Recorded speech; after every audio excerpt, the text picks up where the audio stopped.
आखिर क्या हुआ जब एक विदेशी पादरी सनातन को मिटाने के लिए भारत आया?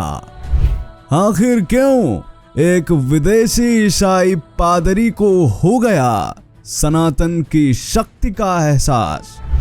आखिर क्यों एक ईसाई पादरी अंग्रेजी छोड़ पढ़ने लगा संस्कृत? आखिर क्यों एक विदेशी पादरी ने बाइबल छोड़ उठा ली रामायण?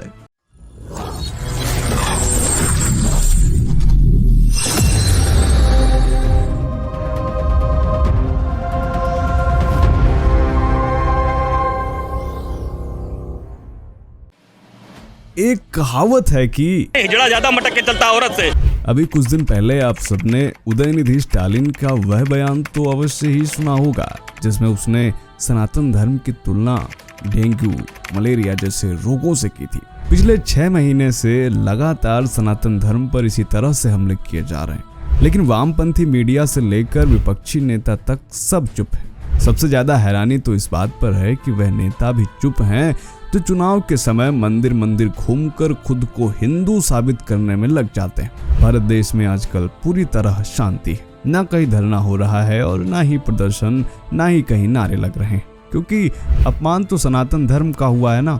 अब ब्राह्मिक रिलीजन का होता तो कुछ और बात होती। हिंदुओं की सहिष्णुता का इससे बड़ा सबूत और क्या हो सकता है कि हिंदुओं को खुले तौर पर नरसंहार की धमकी देने के बावजूद उदयनिधि स्टालिन पूरी तरह से सुरक्षित और सही सलामत है। वरना नुपुर शर्मा का समर्थन करने वाले कन्हैया लाल का क्या हाल हुआ था, यह सब आप जानते हैं। दोस्तों, भारत देश में जितने भी ईसाई और मुस्लिम हैं सबके सब कन्वर्टेड हैं, जिन्हें ना हिंदू धर्म के बारे में पता है और ना ही इस्लाम या ईसाई मजहब के बारे में, और इसीलिए वह इस तरह की भाषा बोलते हैं क्योंकि हिजड़ा ज्यादा मटक के चलता औरत से। उदयनिधि स्टालिन, जिनके पूर्वजों ने कभी 2 किलो चावल के बदले अपनी आत्मा, अपना धर्म बेच दिया था, आज वही स्टालिन सनातन धर्म को मिटाने की बात कर रहा है। शायद उसे पता नहीं है कि यह वही सनातन धर्म है जिसको मिटाने का ख्वाब देखने वाले हजारों अधर्मी मिट्टी में मिल गए, उनका नामो निशान मिट गया।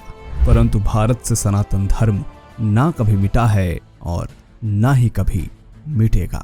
आज के इस वीडियो में हम एक ऐसे ईसाई पादरी से आपका परिचय करवाने वाले हैं जो बेल्जियम से भारत आया तो था ईसाई धर्म का प्रचार करने, परंतु यहाँ आकर वह स्वयं हिंदू बन गया।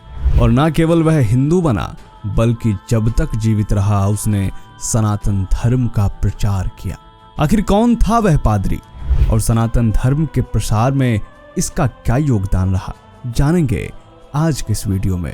स्वागत है आप सभी का द साइंटिफिक हिंदू पर और मैं हूं आपके साथ आपका दोस्त धीरेन्द्र।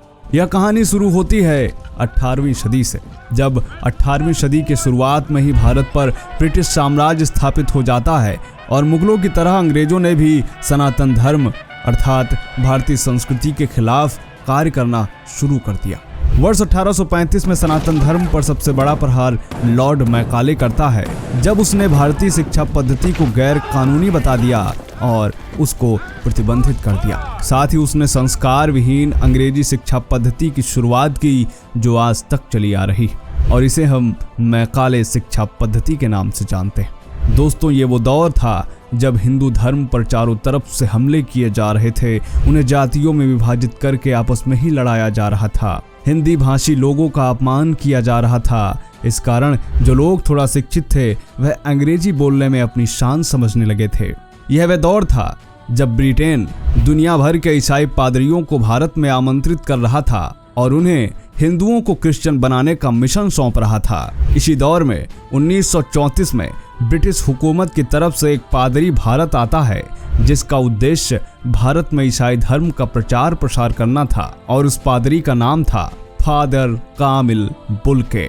जी हाँ दोस्तों, फादर कामिल बुल्के के बारे में तो आप सबने सुना जरूर होगा। आपको बता दें कि यह उस समय एक कट्टर ईसाई सोच रखने वाले पादरी थे जिन्हें अपनी मातृभाषा अंग्रेजी से बहुत लगाव था और वह भारतीय संस्कृति को गंवारों की संस्कृति बताते थे। लेकिन ऐसा कुछ हुआ कि उन्होंने ईसाई धर्म छोड़कर अपना पूरा जीवन हिंदू धर्म को समर्पित कर दिया। वर्ष 1934 में सबसे पहले वह मुंबई पहुंचे और फिर दार्जिलिंग में भी कुछ समय बिताया। फिर इसके बाद वह बिहार के गुमला पहुंचे, जो कि अब झारखंड में है। गुमला में ही उनके मन में भारतीय संस्कृति को देखकर आकर्षण बढ़ गया। उन्होंने 5 वर्षों तक यहाँ पंडित बद्री दत्त शास्त्री से हिंदी और संस्कृत की शिक्षा प्राप्त की और वर्ष 1940 में उन्होंने प्रयाग से विशारद की परीक्षा उत्तीर्ण की। वर्ष 1942 से 44 के बीच उन्होंने संस्कृत में मास्टर्स डिग्री हासिल की, जिसके बाद 1945 से 1949 तक उन्होंने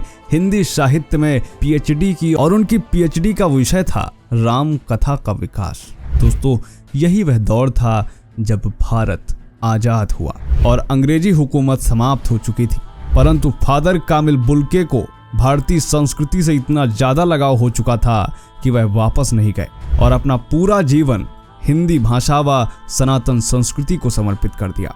वर्ष 1950 में भारत ने उन्हें सहर्ष भारत की नागरिकता दी और 1950 में ही वह बिहार राष्ट्रभाषा परिषद के कार्यकारिणी सदस्य चुने गए। कामिल बुल्के हिंदी भाषा के इतने बड़े पक्षधर बन चुके थे कि सामान्य बातचीत में वह हिंदी के अलावा एक भी अंग्रेजी शब्द का प्रयोग नहीं करते थे।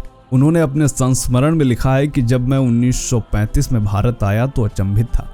मैंने महसूस किया कि यहाँ पर बहुत से पढ़े लिखे लोग भी अपनी सांस्कृतिक परंपराओं के प्रति जागरूक नहीं। मैंने यह भी देखा कि लोग अंग्रेजी बोलकर गर्व का अनुभव कर रहे हैं। यह मुझे बिल्कुल भी ठीक नहीं लगा। फादर कामिल बुल्के जब भी किसी से मिलते थे तो अक्सर यह कहा करते थे कि भारतीयों के पास इतनी अच्छी संस्कृत, इतनी अच्छी संस्कृति और भाषा हिंदी है, फिर उन्हें अंग्रेजी पर अभिमान करने की क्या जरूरत है। वो कहते थे कि हिंदी बहुरानी है और अंग्रेजी नौकरानी है, लेकिन नौकरानी के बिना भी काम नहीं चलता। फादर कामिल बुल्के भारतीय संस्कृति में इतना घुल मिल गए थे और भारतीय ग्रंथों से उनका इतना लगाव हो चुका था कि लोग उन्हें बाबा कामिल बुल्के नाम से बुलाने लगे थे। दोस्तों, आपको बता दें कि फादर कामिल बुल्के का रामायण से काफी ज्यादा लगाव हो चुका था और वर्ष 1968 में उन्होंने इंग्लिश टू हिंदी डिक्शनरी प्रकाशित की, जो आज भी बहुत ज्यादा उपयोगी है। कामिल बुल्के ने न केवल अंग्रेजी हिंदी शब्दकोश बनाया बल्कि विश्वविद्यालयों में हिंदी में शोध कार्य को प्रारंभ करवाया। जी हाँ दोस्तों, कामिल बुल्के ने ही पीएचडी करने के लिए सर्वप्रथम हिंदी भाषा में शोध प्रबंध लिखा था, जबकि उस समय सभी विश्वविद्यालयों में अंग्रेजी के अलावा दूसरी भाषाओं में शोध प्रबंध लिखने का नियम नहीं था। फादर कामिल बुल्के एक ऐसे भारतीय विद्वान थे जिनका जन्म विदेश में हुआ था। दोस्तों, आपको बता दें कि भारत आने से पहले कामिल बुल्के का ईसाई धार्मिक साहित्य से काफी ज्यादा लगाव था। इस कारण वह ईसाई धर्म के प्रचारक बन गए थे। 1930 में उन्हें पादरी बनाया गया था, जिसके बाद 1934 में वह भारत आए थे, जिनका उद्देश्य था ईसाई धर्म का प्रचार करना। लेकिन हिंदू संस्कृति, खासकर रामायण से वह इतना ज्यादा प्रभावित हुए कि पादरी से एक हिंदू सन्यासी बन गए। उन्होंने 29 से भी ज्यादा हिंदी ग्रंथ लिखे। गोस्वामी तुलसीदास के वह इतने बड़े प्रशंसक थे कि लोग उन्हें तुलसीदास के हनुमान कहकर भी संबोधित करते थे। वर्ष 1982 में गैंग्रीन नामक रोग से ग्रसित होकर कामिल बुल्के भारत की राजधानी दिल्ली में इस संसार से विदा हो जाते हैं। तो दोस्तों, क्या सोचना है आपका फादर कामिल बुल्के के बारे में? इनसे जुड़ी अगर आपके पास कोई और भी जानकारी है तो हमें कमेंट में जरूर बताएं। मिलते हैं आपसे अगले वीडियो में, तब तक के लिए जय हिंद, जय भारत, वंदे मातरम।